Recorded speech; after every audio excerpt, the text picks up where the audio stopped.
I'm nervous. We gonna do this though. We gonna do this. I'm going to be posting more content and feel a little queasy when I think about putting myself out there more and my face in front of the camera. And something that an incredible mentor in my life reminded me of recently is like, Libba, Charlotte Thrives is about being messy and being authentic. So this chokehold of perfectionism, I'm trying to release it and let it go and remind myself that like perfectionism is boring actually. So you're gonna see more of me.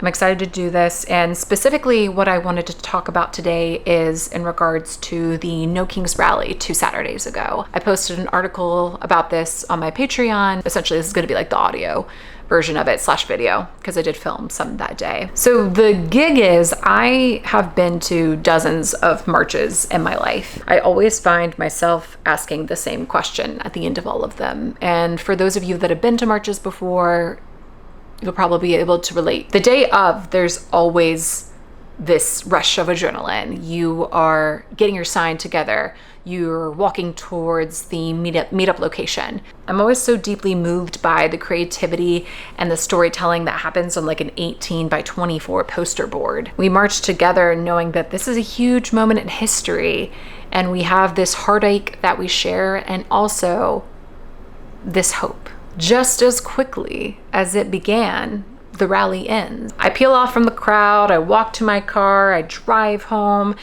I go into my townhome, I greet my 2 cats, and then I just sit in this eerie silence.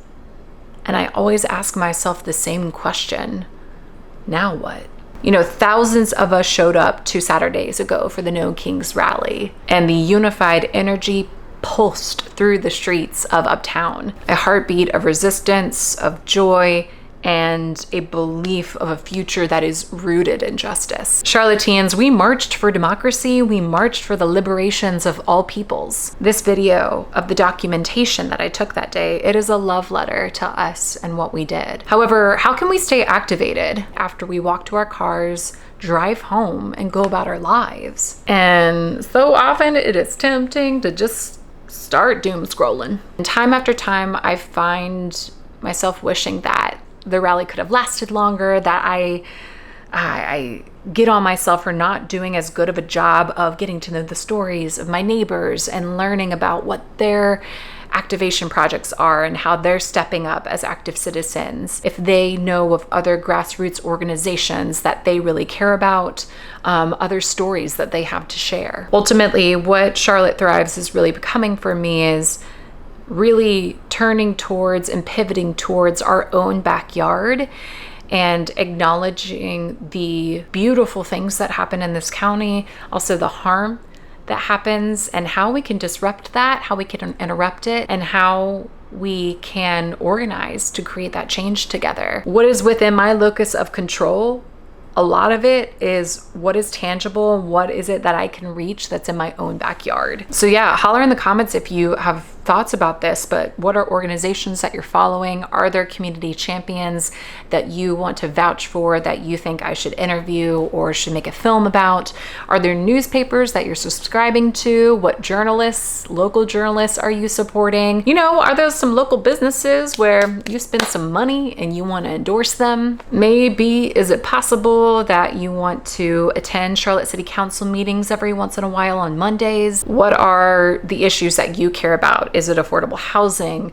Is it having a living wage for all Charlotte citizens? Is it public transportation? Bike lanes is a big one for me because I love bike commuting. Are you supporting local farmers? Do you know about local farmers markets in the area? And also, like, to practice what I preach, I am going to be producing at least 2 videos a month about this kind of content. So I've got my homework assignment.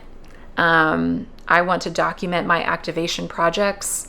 So yeah, I got my homework assignment. What's yours? And hold me to it, y'all. Hold me to it. But this is where the real work begins. Because the truth is, white supremacy can be quiet and so embedded into the systems that we are already a part of.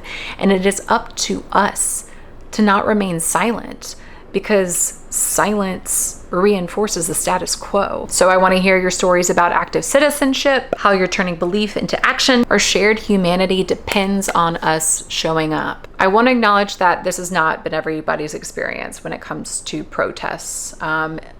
In my experience, all the protests I've ever attended, they've been peaceful with police cooperation and no violence, as far as I know. But that is not always the case, and that matters.